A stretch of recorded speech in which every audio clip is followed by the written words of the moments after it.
Hello students. So in this video we are going to talk about Sri Aurobindo. Sri Aurobindo was a man of versatile genius. He is a poet, critic, dramatist, philosopher, patriot and a yogi. He holds an outstanding position in Indo-Anglian writing. He was born in Calcutta on 15th August 1872.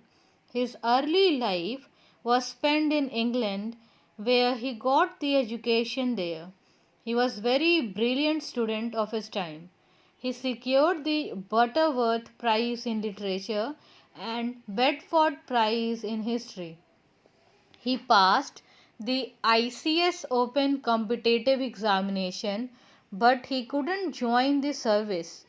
During his stay at Baroda, where he worked as a professor of English and also vice principal, he took much interest in Sanskrit and Bengali literature.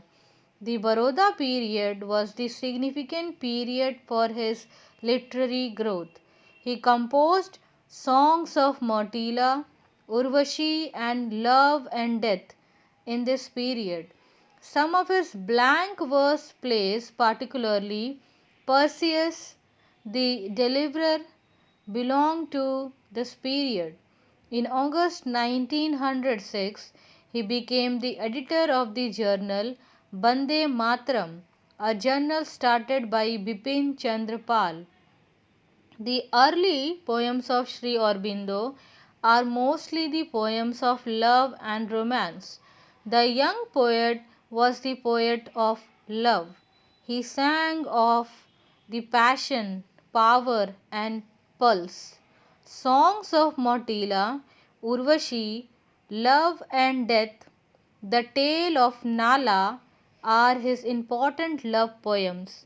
These poems remind us of John Keats, a poet of music, memory, and romance. The magnum opus of Sri Aurobindo is his epic Savitri, a 24,000 lines blank verse in which he has widened the original legend of the Mahabharata and turned it into a symbol. In his epic, the soul of Satyavan is delivered from the grip of death and ignorance through the love and power of the Divine Mother, incarnated upon this mortal earth as Savitri. This masterpiece is a spiritual communicating its power. It is a mantra mala, uplifting you, connecting you with the center of the consciousness, truth, and knowledge, and working out changes in your being when you read it, not as a book to be studied, but as something to be loved, something to be made part of your life.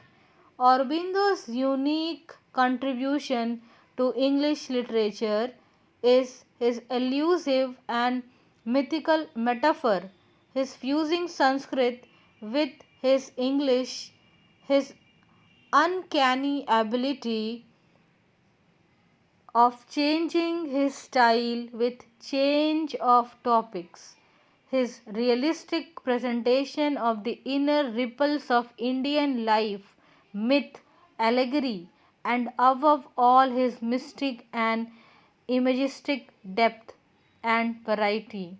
About his language and style, a critic said, his great manner is not a labored affair.